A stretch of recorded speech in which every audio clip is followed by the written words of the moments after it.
Welcome to the Laverne Church of the Brethren's weekly audio message.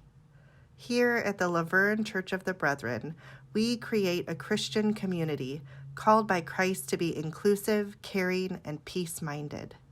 We affirm that people of any race, ethnic identity, gender identity, sexual orientation, ability, age, economic status, faith tradition, or life situation are welcome in our congregation. We believe in compassionate service, stewardship of creation, respect for diversity, and nonviolent reconciliation for differences among all people, nations, and faith traditions. We claim no creed but the New Testament as exemplified by the life of Christ. We strive to follow the way of Jesus. And through these efforts, we seek to grow ever closer to the mind and heart of God. And now let us ground ourselves as we enter into today's message. Well, this morning we are concluding a series that we've been doing titled Deconstructed and Reimagined Faith, which has explored some important shifts in our emphasis and thinking about our Christian faith. It emerged from an article in the Christian Century magazine by church historian and scholar Peter Choi, and we've been looking at shifts such as shifts from rhetoric to embodiment, superiority to mutuality, triumphalism to lament, and today we're going to consider the implications of a shift from morality to dignity. Before coming here to Laverne, I served as the director of the Brethren Mennonite Council for LGBTQ Interests, which is an advocacy and community building organization. Part of my work involved the strange task of persuading skeptics, and there were many, about the basic humanity of queer people.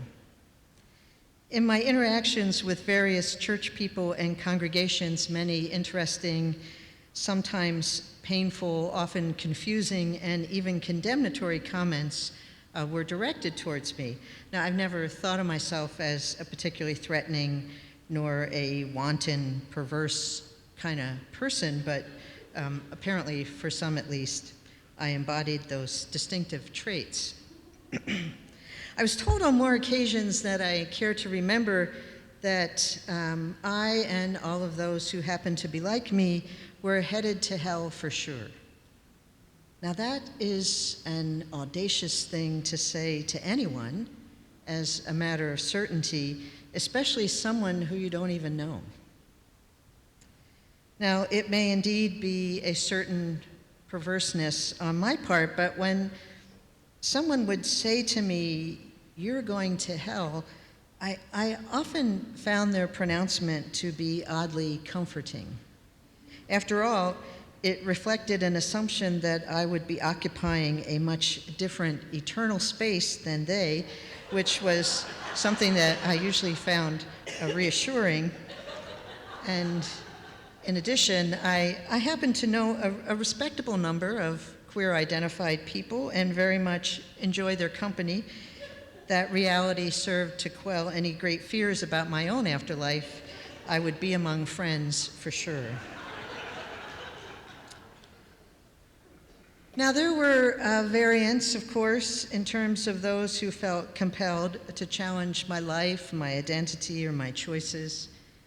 A small few seemed earnestly concerned about the well-being of my soul, which I actually appreciated. They were usually the ones who were the most open to conversation, and they tended to be gentle, rather anxious, and often profoundly uninformed. It was always a challenge to deal with those who were very loud, confrontational, and emotional in their approach. When someone is saying incredibly hateful things about you or people whom you love, it is exceedingly difficult to stay grounded and focused. After all, the intent of that kind of assault is usually to do harm or to create pain or to silence another.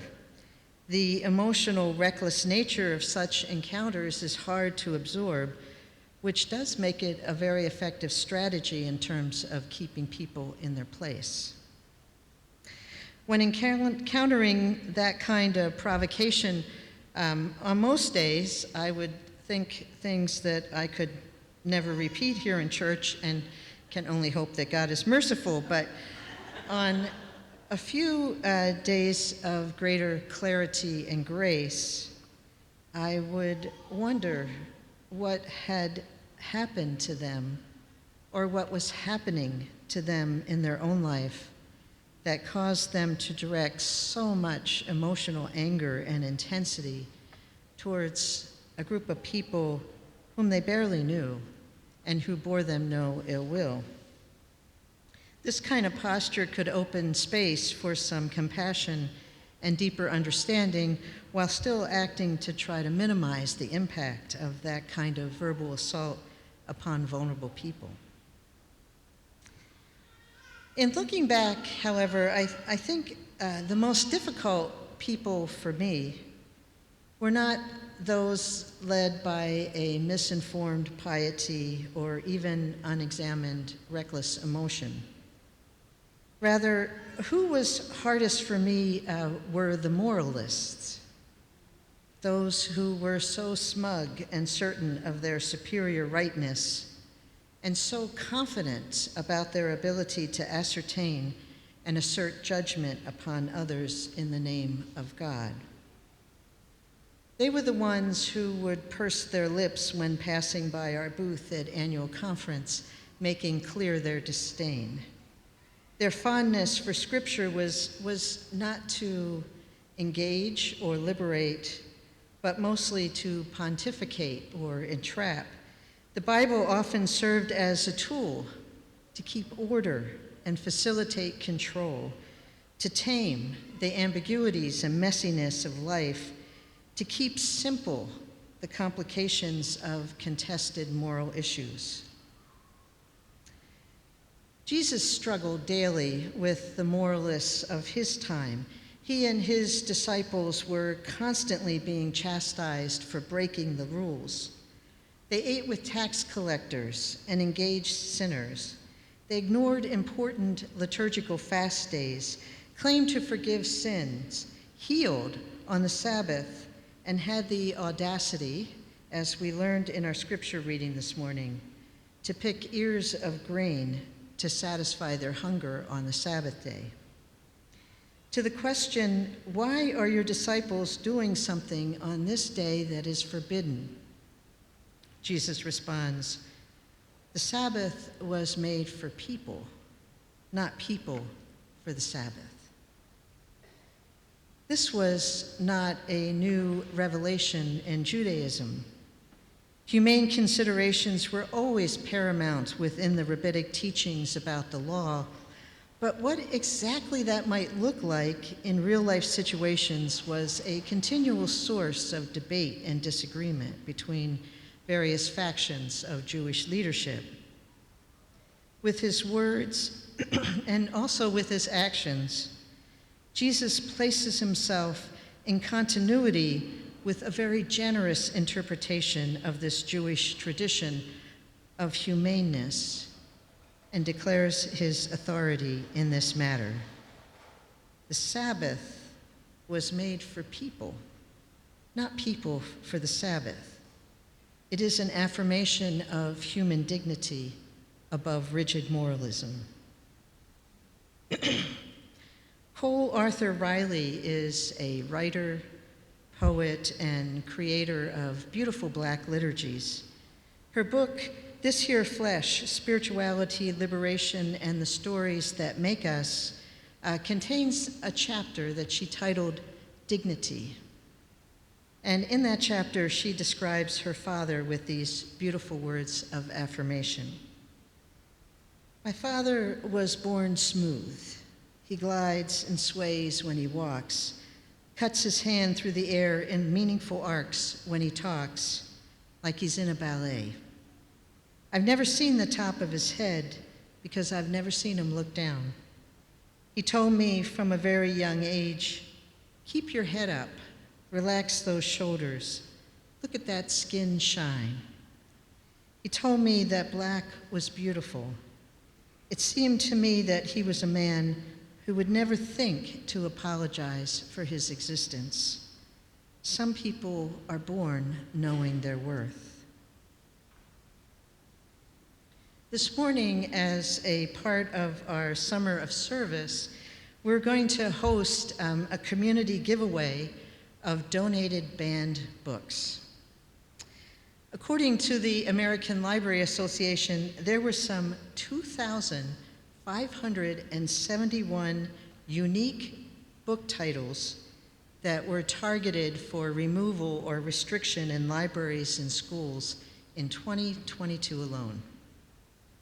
It may not surprise you to know that overwhelmingly, the books that were challenged and continue to be challenged mostly contain LGBTQ plus themes or characters who are Black, Indigenous, or people of color, or books that deal with race and racism.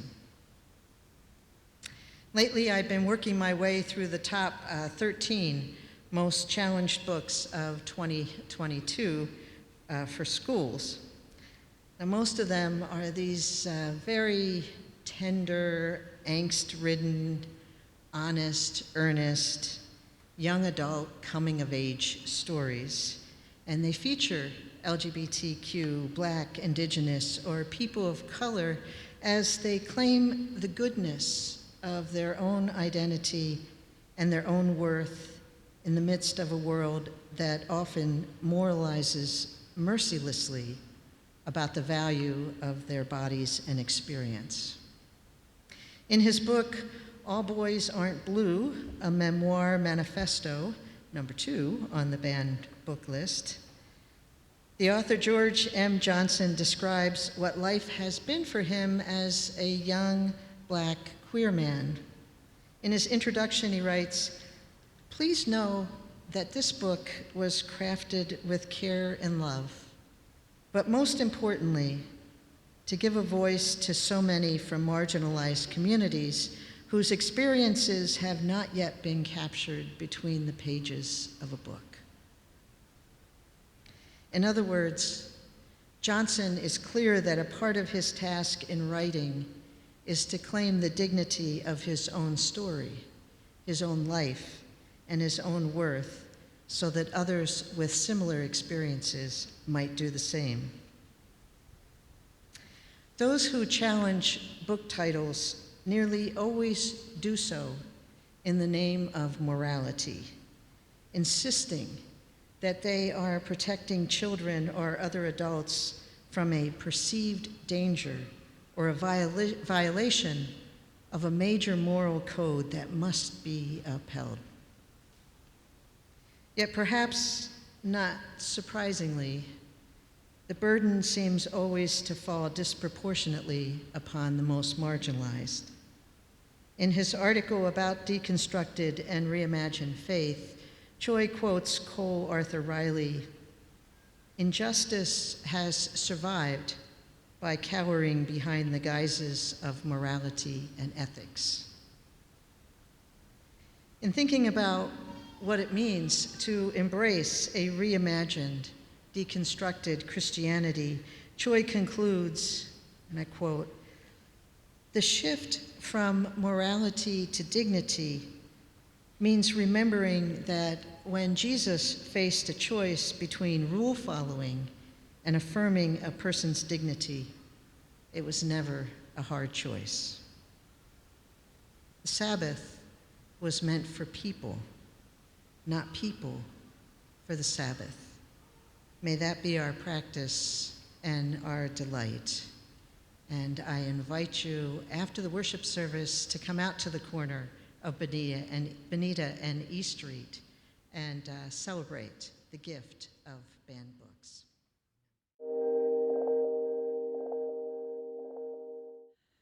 In our brains, there's a specific area called the homunculus. Sounds funny, but it's true. This gives space to each of the individual parts of our body.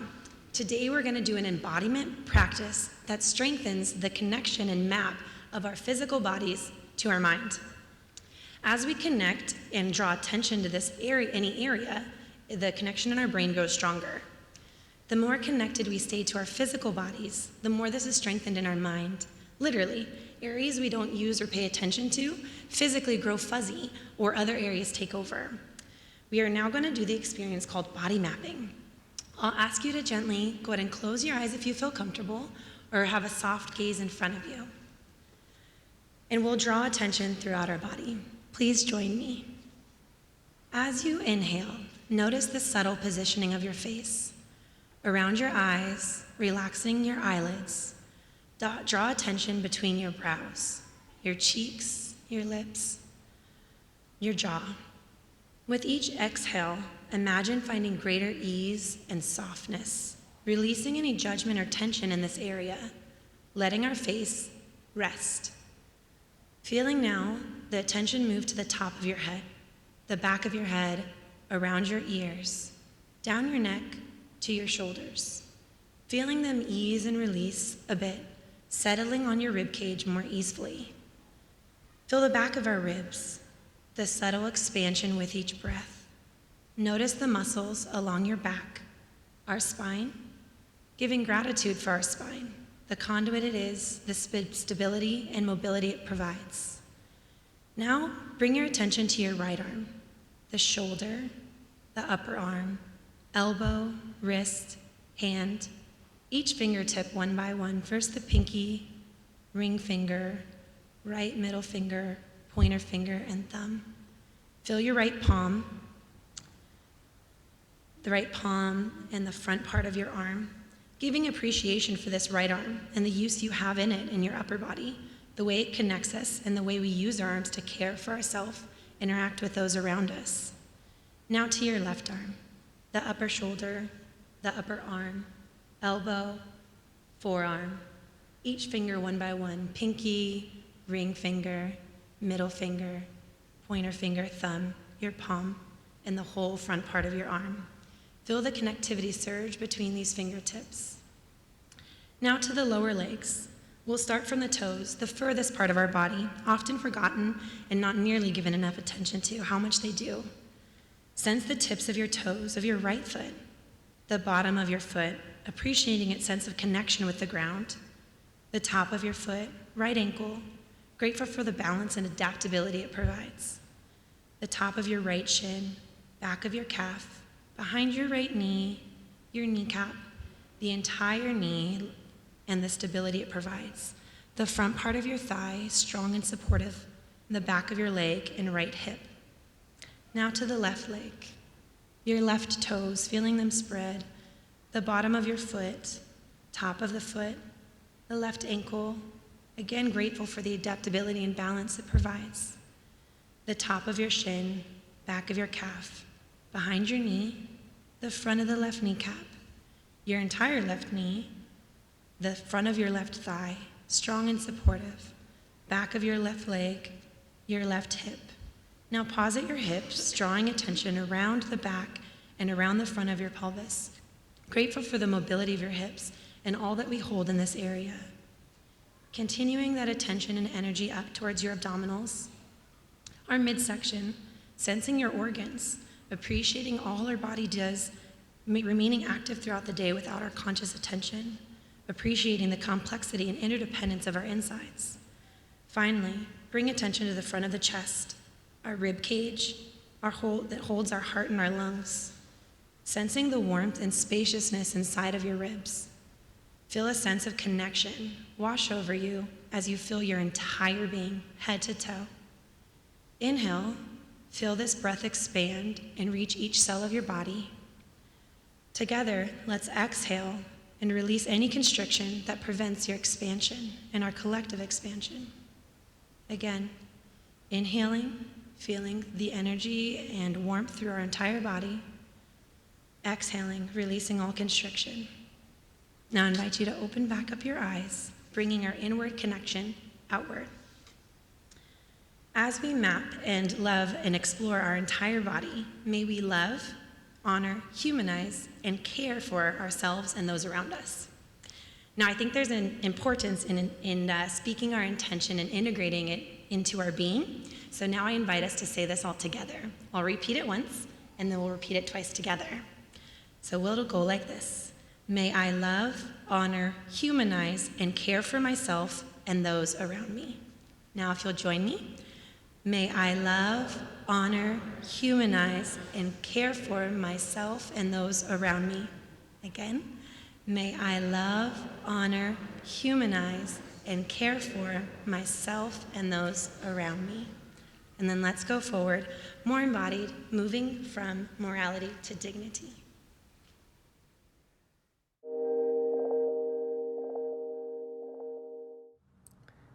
We're so glad that you listened to the message today. If you're looking for an open and affirming, peace-loving, and justice-seeking congregation, consider visiting us for in-person worship on Sundays at 9:30 a.m. We'd love to meet you.